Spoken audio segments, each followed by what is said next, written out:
Hey YouTube, it's Fred here from HilliansBricks, and for those that know me, I do have a Bricklink store, and today's video I'm going to be talking about my 10 tips for if you're considering starting a Bricklink store or you're just started. So I'm going to go through those 10 tips, but before I get started, just want to remind you that if this is the first time you join here, we do also have a Discord channel. The link is in the description below. If you've got any questions at any time, you can always join us there, and it's probably the best way to get in touch with me. I will give any advice at any time. It's also, if you want to spot some deals, it's a very good kind of like network that we're building there. So let's get started with my top 10 tips. Now, these are not in particular order, but I've kind of like structured it in a way that I'm going to go.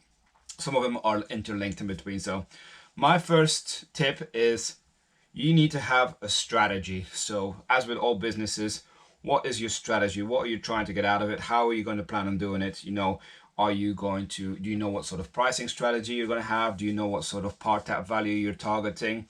Are you going to have a minimum spend? Those are the sort of things that you also need to think about. Or are you just going to be looking after a particular set of Lego, some themes? Or are you going to go across the board? Are you going to do sets? Are you going to do parts? Those are all the sort of things you need to consider as part of your strategy, because it has an impact on the rest of your setup that I'm going to be talking about. So strategy is the first point.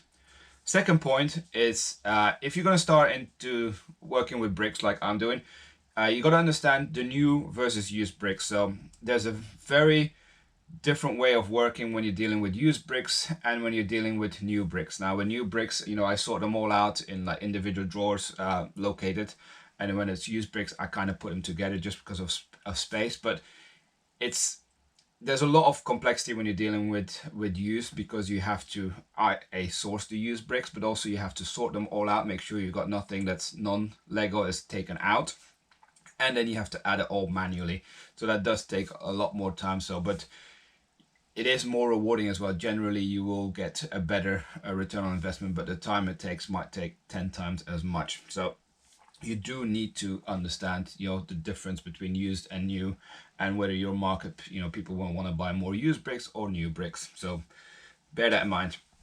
Now, number 3, before you get started, or if you just started, I would make sure that you really understand Lego and, deep dive. And it's not just Lego, it is Bricklink, right? So you got to get familiar with, under what categories do all the bricks fall under, what are the colors, because there's lots and lots of colors, and sometimes it's a bit confusing. So you got to really dig deep into it in terms of making sure that you just don't jump into it, think, okay, I've seen other people do it, I'm gonna do it, and I'll figure it out. No, I think you got to make when I started this, I was a fan of Lego in the first place. I had used Bricklink a lot from a buyer perspective, so I was familiar with how it worked. And then also, you start to get used to the colors, the parts, and things like that. So the catalog is humongous. So trying to find a piece can take a while. Now, a lot of the pieces do have the numbers in them, so if you have a magnifying glass, that can help. But yeah, that's kind of like the top 3. I would say really get into Bricklink and Lego, understand what's coming up, particularly if you're going to look at investing in sets rather than parting them out. You need to understand the themes, what does well, what type of bricks don't do so well. So the more you learn about it, the more experience you gain, the better decisions you're going to make in terms of what sets to buy, to part out. Now, number 4, my fourth tip is that you need to consider time. So it's not just about, okay, I received an order and I am going to, pack it all up and send it to someone, pick it and pack it. No, there's a lot more time that it takes to involve managing a Bricklink store, especially if you get to a certain size. It's about, going to find the right deals, shopping out there. There's many times I've been to shops looking for deals and I found nothing that kind of like I wanted or didn't meet my criteria. Then there's also parting out from new sets. That can take a while, but it's not too bad. But used can take a long time, right? Because you want to make sure you've got no mega blocks or any other branded pieces in there. You got to take those out. You likely have to wash it, and then you have to sort it by type, and then you have to find them all manually. So that is a big piece of work. So don't just see it as I'm going to pick something, and it's all about replenishing and continuing as well. So don't underestimate the time needed for this. And my 5th point is space. You got to consider space. Now, I know people in America, my watches, they all tend to have big houses, or many people have big houses or basement, and they can easily don't worry about space. Here where I live in the UK, it's something I have to worry about. And this is more of a worry as well if you're looking at investing in new sets and holding them and then reselling them in the future. If you're looking at parts, okay, you got to part them out, but then you need to put them into like different containers, and you know, you need the space to do. In this room here, I've got 160,000 bricks. You always got to anticipate that you're gonna want to get bigger than what you first thought you would. You know, when I first started this, I thought, oh, maybe, wow, imagine if I ever got 100,000 bricks. And you know, when I got to 100,000 bricks, I was like, I kind of want to get some more. So you're always trying to push it more. So always expect to go bigger than what you initially thought. That would be, you know, you need that space. So think about that as well. Now, number 6, I'm going to talk about equipment. So you need some things of equipment. I already mentioned one thing that sometimes comes in handy, and it's a magnifying glass. So because you know the Lego bricks, they tend to have, a lot of them have the number somewhere on the Lego. That can help, but the main equipment that you do need is clearly the storage drawer. So I've got 2 particular ways of storing. Well, I've got multiple ones, but the 2 main ones are these kind of drawers. They've got 18 different locations, and they're very handy because they don't take much space. These come from Hobbycraft. I'll put a link of these in the description below. Which one they are? I think they were £4.50. I think with inflation, I was in Hobbycraft this weekend, they were £4.75 now. But yeah, those ones are definitely available. And then I've got these drawers. I'm not going to turn the camera around now, but for those people who have watched my videos will have seen them. I ordered them from Amazon. There's 3 different types I have. I have one with 60 units, another one with 28, and another one with, is it 19? Yeah, 19. So they're all, and you can divide those as well. But yeah, those are all for my new stuff. And then I've got a large storage unit there in the corner. I'm not sure you can see it. That's where I keep all my use. And I've got some pick-a-brick cups, and I've got some bags underneath for larger parts as well. So yeah, you do need a lot of things to store your Lego. And one thing that I haven't got yet, but I am considering of getting soon, as my store has increased size, I'm starting to deal with larger quantities, is a counting scale. So I use some kitchen scales for, you know, when I weigh my parcels, when I have to ship them and understand, you know, what the weight is of the parcel. But when it comes to counting scales, when you get like hundreds and hundreds of a particular, especially a small part, you have to count them manually, that can take quite a lot of time. So when you have some counting scales, you can just weigh a few of them, like 10, put in 10, and then just add the rest, and it kind of knows what the measurement is, and it counts how many units there are in that. So you just got to make sure you got an accurate scale for that. So yeah, but that's the one that I haven't got yet, but it's kind of on my likely things I'm going to buy next. So bear that in mind, that's something that you might need as well. And kind of briefly touched upon it, but the next point, number 7, is you got to think about packaging and postage. So it's not just about you know, storing it. Once you got to send the parcels out, you got to ship it as well. Now I've got clearly, you know, envelopes that are padded, so padded envelopes, like with I think I've got a few here I'm going to show. I've got 3 dimensions that I use. So I've got, this is my smallest dimension. I think these are 110 millimeters by 180, I think. That's what they are. But let's have a look at the box. Does it have the dimension? No, 110 by 160 millimeters. I'm going to put a link as well, because an Amazon affiliate link for these ones that I get these from Amazon. Then I've got the ones that are slightly bigger. So when I get a bigger order, and the reason why I've got 2 is it's for the low weight thresholds for the postage. Sometimes you want a bit bigger envelope to fit them in. And then I've also got a larger envelope as well.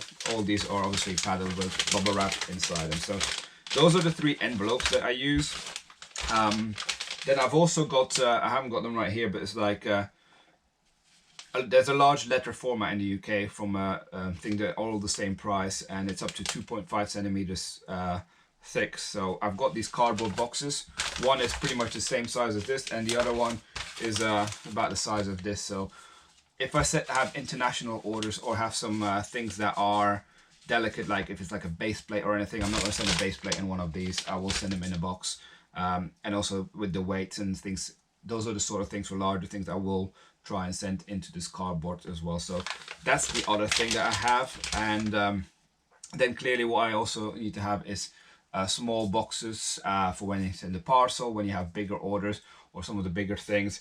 I tend to reuse a lot of boxes that I get from like Amazon and things like that, and then just ship those. I haven't actually bought any boxes myself yet, but you know, I have been looking out that if I start to get more orders, I will need to do that as well. But if you're starting to look at it from a reinvesting perspective of sets and not parting them out, you will need to clearly think about how you're going to ship, you know, sets that you've kept in storage and then you want to part and sell them on later on. So you need to think about how you're going to ship those without damaging the box as well. So do take them out. You might just need bubble wrap, or you know, the wrapping paper that sometimes you find in parcels. So those are all the things that you need to take into consideration when you order it. So I will have some links in the description of some of the stuff that I use, so that kind of gives you some indication of the equipment I have. And clearly, you know, need sellotape and parcel tape and things like that. So that is all about part number 7.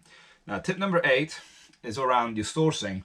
So it's all good and well, you know, setting up, but you need to make sure that you replenish and you buy Lego. And you need to know, depending on what you're doing, if you're going to go used or new, where do you source it from? So if it's used, you want to look at places like eBay, Facebook Marketplace, you know, Gumtree here in the UK. So like some notice boards, you know, sometimes here and even in charity shops you'll find stuff, or you know, car boot fairs, and you know, those are all the sort of things that you need to look out for, places where you might find used Lego. And then when you're looking for new Lego, you need to know which are your big retailers, when do you think you're going to have a sale on, and make sure that you know what kind of part out value they have, because you don't want to buy Lego just for the sake of buying it. You want to make sure that you buy the right sets at the right price to make sure you get that return that you need.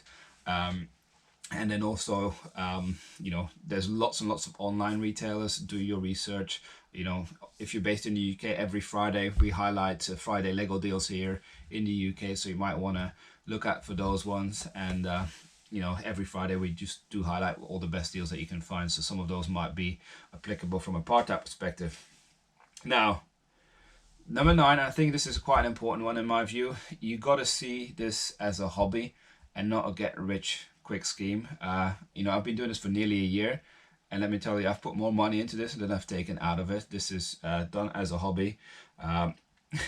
You know, when you part out the sets, don't expect that everything is going to sell. If on the contrary, it'll take quite a long time, and it's quite important that you buy the right sort of stuff and not necessarily even look at it from a part out perspective, looking at the best value. You got to understand as well what sort of sets you're parting out. Is this going to sell? Like, some colors are more popular than others, and you know, you got to look at what are the elements in the stock, and you know, also understand the supply and demand of the pieces, because sometimes you will see, okay, I'm going to add these pieces into my store, and then you'll find it's like they only sell, like in the UK for example, you can narrow it down by currency, maybe they sell like 600 in the last 6 months have been sold, but there's like 10,000 in stock for other sellers. You know that these pieces are not going to sell very fast because there's so much supply and not that much demand. That's the beauty of Bricklink. You can actually see the last 6 months sales to kind of do that analysis as well. But yeah, this is not a get quick rich scheme by any means. You do need to take it all into consideration.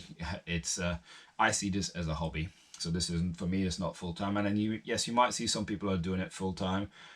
If you're not based in the US, you know, and you have been watching other YouTubers about these things, you know, the US market is very different from other markets. I've seen that from when I'm doing my part out perspective. So you got to understand that different markets have different ways and different returns on investment as well. So don't just think about because someone's doing it in another country and it's working really well for them, that will necessarily work as well for you in your country. So that's a watch out. And then finally, my 10th point is you need to have discipline. So it's the discipline to buy the right part, and I kind of touched upon it already.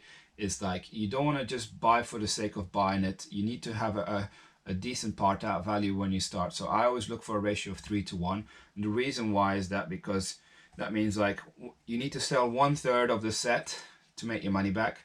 The next third that I see then is for them to be able to reinvest and buy new sets. And then the final 1/3 is potential profit, but it's not going to sell. You're going to think some of the pieces are not going to sell for a long time as well. So do bear that in mind.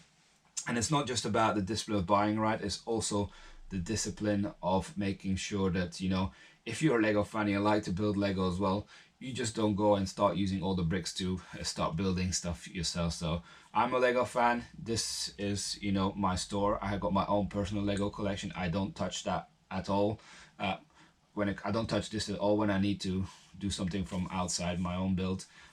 Yeah, so I have that discipline of keeping, you know, this is separate from my own personal Lego that you know, I build with as well. So that's kind of like, you need to have that discipline, because otherwise you'll just end up buying stuff and you'll just end up playing with more rather than kind of like looking at it from an investment perspective. So do keep that in mind as well. But yeah, those are the 10 things. If you think you agree with all of them, give me a thumbs up. Don't forget to subscribe to this channel if you haven't already, and let us know in the comment section if you got any other tips or if you disagree with any or agree with any of those.